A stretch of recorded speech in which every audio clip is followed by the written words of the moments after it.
Welcome. Today we're talking antitrust. Specifically, we're going to be discussing what is arguably the biggest antitrust case in the United States in the past 25 years, since the case against Microsoft back in the 1990s. So the US government is going against Google, the gigantic search engine company. And probably you've all heard about this. This has been in the news in the past couple of days. I think the trial is now in its second day, if I'm not mistaken, beginning yesterday. So first of all, welcome, James. It's a privilege to have you here to discuss this very important legal and technological landmark. How are you doing today? I'm quite well today, yes, but man, what a lawsuit, right? Yeah, The antitrust laws are so vague, and people have criticized them so widely that really the Justice Department goes after the big company.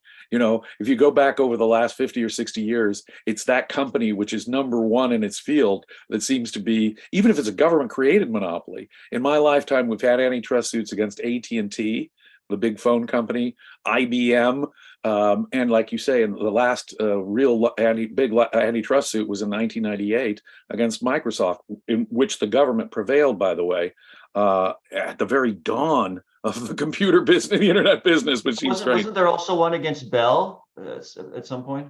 Yeah, way back. Yeah, exactly. So big is bad. If you're big, see, like take Google. Part of the thrust, we had opening statements earlier this week on the Google antitrust case, and the Google lawyer came out to defend himself. The essence of the lawsuit is like this.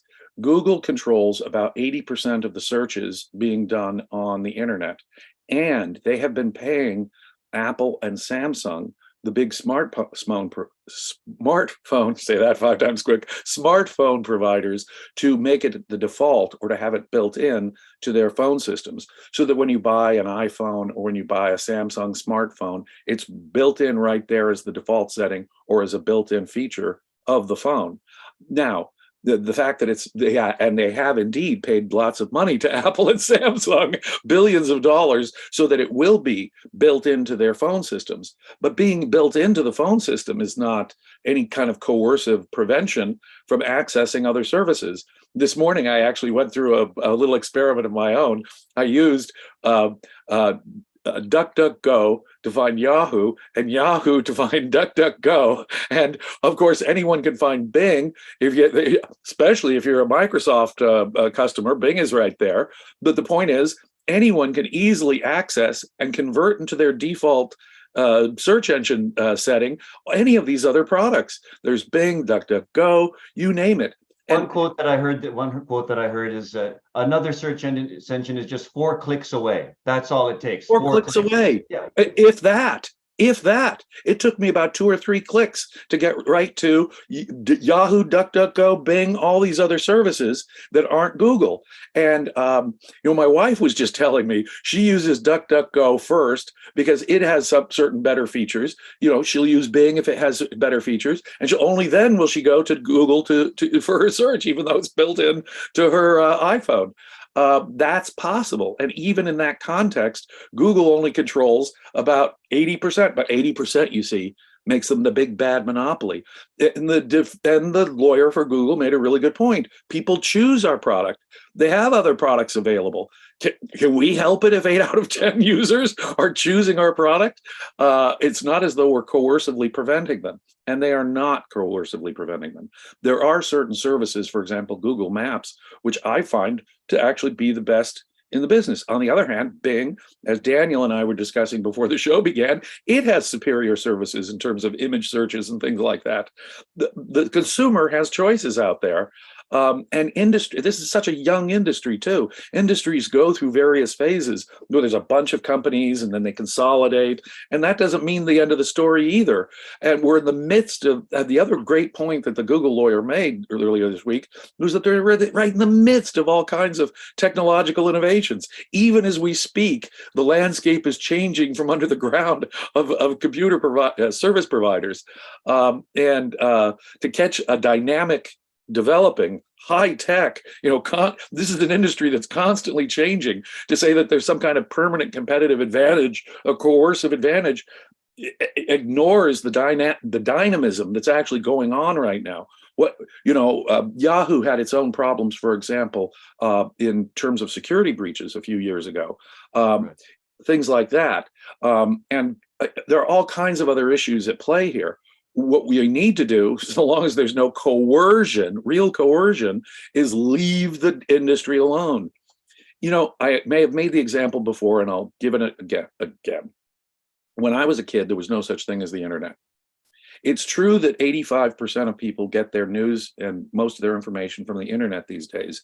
But the same thing was said about television when I was a kid back in the 1970s, and television news was dominated by exactly three network television news programs where 85% of Americans got their news, and they were all pretty much the same tilted bias because the FCC regulations. That was because of the FCC regulations that had created much more of a monopolistic situation. It took cable television, CNN, and then Fox to come in to actually change television news in the 1980s and 90s. And it was a free market innovation. It was technical innovations getting around a government regulation that was actually encouraging this television news monopoly. But compared to the 70s, our information choices on the computer today are infinite. We not only have television, we not only have cable television, we not only have newspapers and magazines, which have been around forever, we now have all kinds of sources on the internet. I can go to different websites to get the most radical views on just about anything. The amount of information that Google has made now available, the variety of sources just that Google has made available, is so much greater than the number of information sources that existed, say, 30, 40 years ago. So it just seems bizarre and upside down. Another point I would make is connected to that point about the FCC. It's these government regulations that are really the problem, where there are huge favoritism being granted. We were talking about how private internet companies can engage in censorship. They're private companies. And Right. interestingly enough, our friends on the left are the ones always reminding us these are private companies, that can't be censorship. And they're right about that. But wait a minute, what can be government coercion? Well, when government threatens things like antitrust suits. And so if Joe Biden, who runs the Justice Department that has filed this suit against Google, gives a little call to Google and says, hey, don't run that Hunter Biden story, you guys, downplay it. That's where the potential censorship comes in, because Joe Biden can threaten them with the gun of an antitrust suit. That's the censorship that we should be worried about, is this very kind of antitrust suit. That's where the government actually has a coercive gun over the companies and customers, by the way. Just to clarify something, this current suit against Google, when exactly was it filed? I read somewhere that it was filed in 2020 under the Trump administration. Like, Trump at the time had threatened to go after Google and the big tech companies. So clearly Trump is no friend of big companies and the free market. In fact, the whole investigation that preceded that happened under the Trump administration as Republican members of Congress were demanding action. So you've got the Republicans in Congress who are demanding action against these evil big tech companies. Shows you how far the Republicans have come in understanding the free market, or censorship, by the way. So they're demanding the antitrust actions, the Republicans in Congress, and the Trump administration initiates this whole investigation from the outset. And it took years, to get us to this place. Even as the landscape has been changing from under them as the recent years have gone by. Absolutely correct. Our Republicans don't understand this, and Republicans have badly declined in their ideological understanding of freedom, rights, censorship, and their position on antitrust laws. The allegedly pro-free market Republicans couldn't find the free market with both hands if they tried, if I can use the analogy. The response from Google, how effective do you think it is? Is it principled enough? Is it fundamental enough to be effective, based on the arguments that you've heard so far from the Google lawyers? Well, in terms of being an effective lawyer on this case, it probably would be self-defeating to go after the morality, the immorality of antitrust laws. The judge is going to be making the ruling in this case, not a jury. and this is a judge who probably you argue, hey, the antitrust laws are invalid and immoral. The judge is going to, those are the existing laws. And so I would prefer, you and I would probably prefer a lawyer to go charging in there and saying this whole antitrust regime is corrupt and evil. These laws are non-objective. And but of course, we can't expect them to do that. And probably the most effective defense is the kind of defense that they're mounting. That is to say, with an established precedent on these evil laws.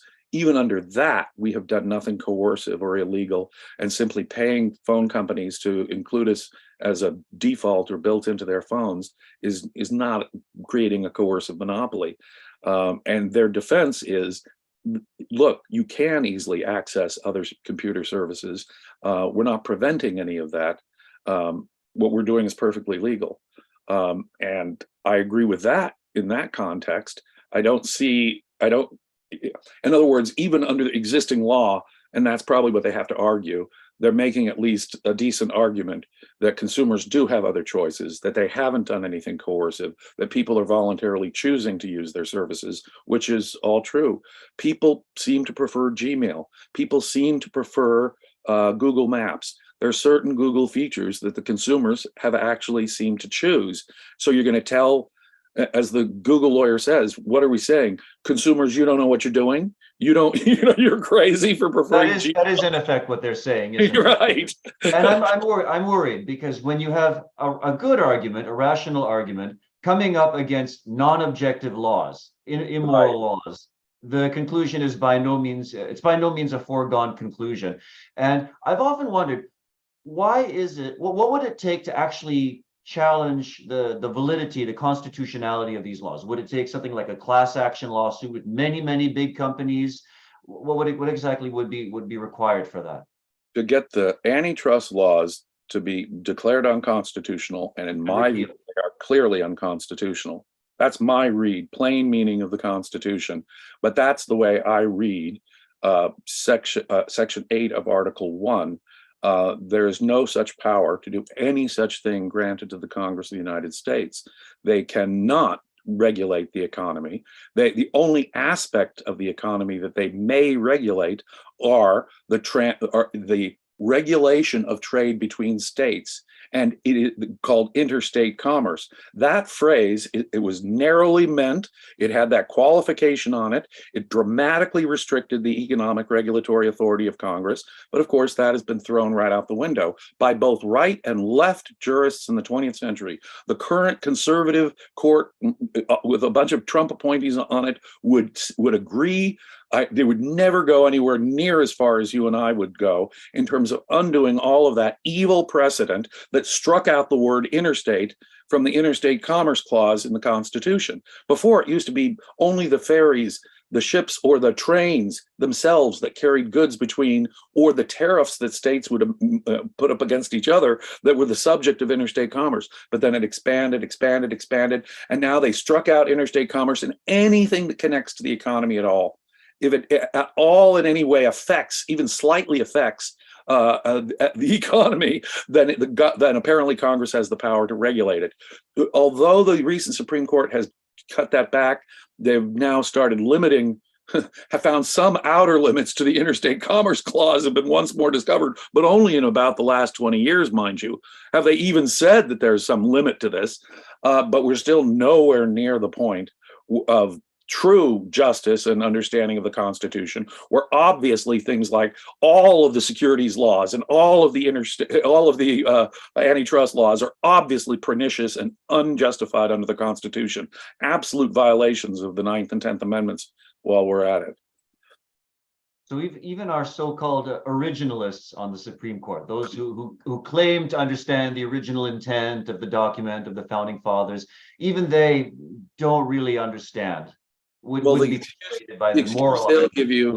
excuse they'll give you is, well, we have now precedent from previous Supreme Court, and that's now strong, binding precedent, even if they read the plain meaning of the words wrong. So they'll talk out of both sides of their mouth, and they'll say plain meaning trumps, and that's when we can overturn precedent. But that's not the sort of precedent they're likely to overturn right now.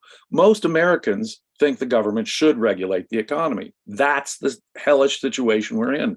And as long as that's the case, the Supreme Court's not going to take on something like taking out half of the federal establishment as a violation of the Constitution. I don't see that happening in our lifetimes, no. As simple and true as it is, though. I've often wondered why businesses don't put up more of a fight against the antitrust laws. I have two theories about this. Is there some sense in which the really big companies actually benefit, if not directly from the antitrust regulations, then maybe from other government regulations that serve to shackle their competitors? So in other words, they don't want to bite at the hand that feeds them but beats them at the same time. And then, of course, the other possibility is simply the whole 2,500 years of Judeo-Christian altruist morality, which is so deeply ingrained even in the CEOs and the boards of directors of these big companies that they just won't challenge that kind of ideology. Do you think there's a little bit of both sides of that argument? Yeah, well, the first thing is they don't have the morality to defend it. They have these self-doubts, like you point out.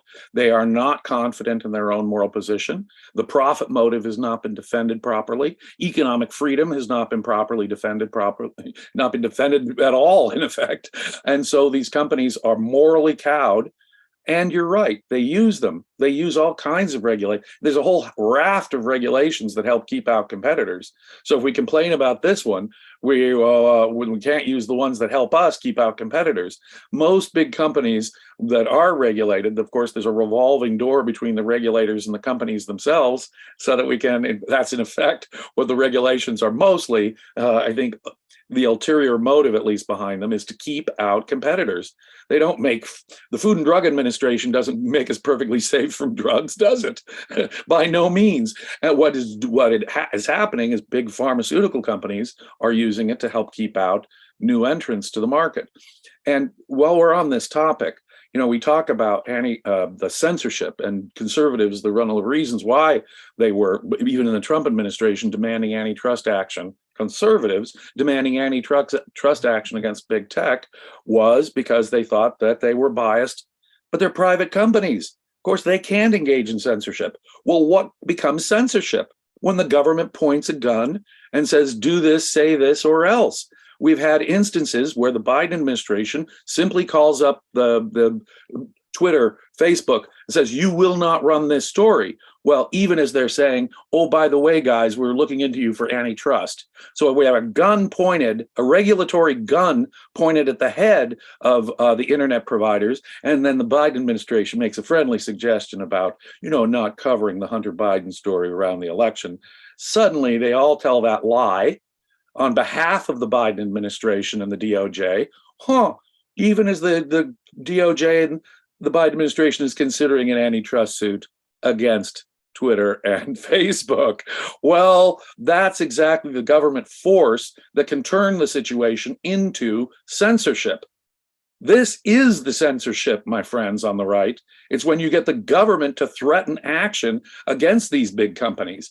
No, they're the agents of censorship, not the protectors of free speech. Talk about getting it all backwards. It's this kind of antitrust suit that is the kind of real source of censorship. If there is any censorship, it's when Musk can take over Twitter and turn it into X. That's how you get different ideas out there. That's how the free market works, and the free market of ideas. I know there's a lot of criticism of Trump or Musk. I don't agree with a lot of what Musk, I keep doing that, what Musk is saying. I get confused too. Yeah. but the absolute truth, though, is that I do not like everything Musk says or does by any means. But on the other hand, if you want to mix it up in the social platform world, you get other people to buy it, and it becomes a competitive thing. And that's what it is. And consumers make choices. That's the world of the free market. Anything else is the censorship. The minute the government comes in with a gun, and it doesn't matter what the regulatory gun is, so long as they have a regulatory gun pinned to someone's head, you will do it this way. Let me suggest that's exactly why the three major television networks in the 1970s produce such a uniform, bland product. They were under the regulations of the Federal Communications Commission that had a fairness doctrine and said, you're going to do it our way because the airwaves need to be used like a public service. It's not private property. When you have that attitude and the gun permanently pointed to the media provider's head, there is a kind of censorship that's going on and shutting up the people involved. That's what I fear. I don't fear a company that voluntarily has 80% of the market share. That by itself doesn't tell me anything except that consumers are preferring certain Google products over other products. Now, correct me if I'm wrong, Easily accessible. correct me if I'm wrong, but wasn't the original Sherman Antitrust Act passed under a Republican government? Well, yeah, the first great trust buster in American history was Teddy Roosevelt, a Republican. The Republicans were actually the first ones to sort of buy into a bunch of progressive ideas and jump on the progressive bandwagon. Teddy Roosevelt's a classic example. Famous Republican on Mount Rushmore was the famous trust buster, and it was all designed. The original antitrust thing in America 130 years ago was all designed to get John D. Rockefeller's Standard Oil. It was for one company. He really did start controlling 80, 85, 90% of the petroleum business in the United States. But how did he do that? He did that by cutting prices. As the quality of the product kept going up, the availability kept going up, he kept cutting prices. So the consumer got cheaper and cheaper and cheaper petrol. That's how he got his market dominance. So when you break up Standard Oil, what's the immediate effect of that? Well, that comes to a sudden halt. That comes to a sudden halt. Now you've got all these other competitors out there. And are you really protecting the consumer? When the only way that John D. Rockefeller got such dominance of the petrol industry in America in the late 1800s was because he was providing ever cheaper and better products. That's not a coercive monopoly, friends. It should never have broken up. The law should never have come into being. It was unjustifiable. No, John D. Rockefeller should have been given a medal, should have been given an award. They say you adjust for inflation, he was the world's first billionaire. Well, he was getting a teeny little fraction of the monetary benefit that he was providing the world in giving them petroleum, in cheap petroleum for the first time. A small price to pay. It seems to me John David Rockefeller should have asked for more money, but because of the marvelous transformation of the world that he made possible. Instead of being vilified for it, he should have been praised as the man who gave us all cheap petroleum. Instead, his company was broken up and he was hailed as dismissed as a robber baron. What sort of conditions would be necessary, intellectual and political, for these laws to eventually be challenged and repealed? What would it take? It would take a philosophical re-education. It would take people having a different moral understanding of the role of government. And I went to law school, and I can tell you, I was almost inevitably the only one. Someone say, "Oh, do you think this violates the Interstate Commerce Clause? Do you think this violates this?"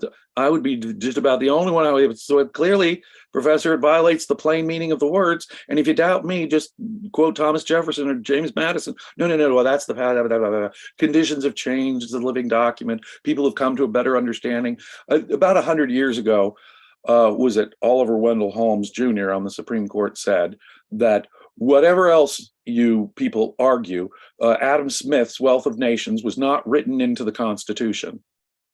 In fact, capitalism was written into the Constitution. Economic freedom, property rights, they're there. And they were meant to be there by the framers. And when we have 20th century justices 100 years ago saying, nope, it isn't about property rights. It isn't, because those founding fathers were all about keeping their property. And so we can dismiss them and their attitudes. That entire philosophical framework has to be rejected, and that has to change before anyone recognizes how far we've come from the plain meaning and obvious intention of the framers of the Constitution. But all of these antitrust laws are about the worst. In my view, they violate the Constitution on many fronts, not just in going beyond the Interstate Commerce Clause's ability, power grant to Congress to regulate, but also things just due process requires that laws not be arbitrary or subjective. The Eighth Amendment requires that excessive fines and punishments not be imposed. Men have gone to jail respected senior business people have committed suicide and gone to because they were given jail sentences for antitrust cases and stuff. That is a violation of all kinds of constitutional provisions in my mind. Starting with the due process clause. You don't even know if you're in violation of the antitrust laws. No expert could even tell you beforehand whether Google is going to win or lose this case. I would have to do, in fact, it's my political hat, not my legal hat that I'll put on to tell you that Google is likely to lose because a judge is going to make this decision. And the judge probably already knows, well, geez, 80% and these, sweetheart deals to get Google built into these phones. Well, that must be a monopoly. So I'm predicting you just negative. anticipated my last question. I was going to ask for your prediction about how this case will turn out. And unfortunately, predicting a negative result. I am predicting a negative result. The government has been gunning for Google, and they're the big guy on the block. And just being the big guy on the block puts a target on you. And because we all know big is bad, success, even if you've earned the success, is no defense. Even if it's your customers are all there voluntarily, it's no defense. So those are the kind of questions that need to be changed in our moral legal landscape of thinking before we're going to get any real improvement on this. And I maybe I'll be surprised, but I think Google is probably going to go down. Yeah, and it'll be a sad. And what they could do is fine the millions of dollars, hundreds of millions of dollars, maybe billions of dollars, because there have been billions paid between Google and these phone companies, for example, or they could break them up like they did with Standard Oil. Yes, I heard that's definitely, I forget what the actual term for that is, but one of the possible outcomes of this is that they might actually break up the company. Just like they did with Standard Oil. They the first antitrust case of all, they broke it up into several companies: Chevron, Standard Oil of California, Standard Oil of, and so there were a bunch of different Standard Oils now. They could do the same with Google and turn it into 3 or 4 different companies that are forced to do the different services that Google provides, separately. Yeah. So I see we have just a couple of minutes left. So let's quickly check in with Daniel. Do we have any super chats, comments from our listeners, and also announcements for other shows today? We have a super sticker from Jonathan. Thank you so much. Also a super sticker from Jeff. Thank you so much. And about the upcoming shows at 6 p.m. UK time, which is in 2 minutes, we have the reality show on defending against the unseen enemy. Link is in the chat. And then at 10 p.m. UK time, we have Life on Earth with Robert and Amy Nasir on China and the real world out there. Wow, sounds intriguing. Thank you very much, Daniel. Intriguing. And thank you very much, James, for sharing your legal and economic knowledge on this very serious case, a landmark case, which, as you said, looks like it might not end very well. But we'll continue following this case and providing updates in the future. So thank you once again, James. Thank you to all our viewers and supporters. Well, we'll see you very soon. And until then, I wish you all the best of premises.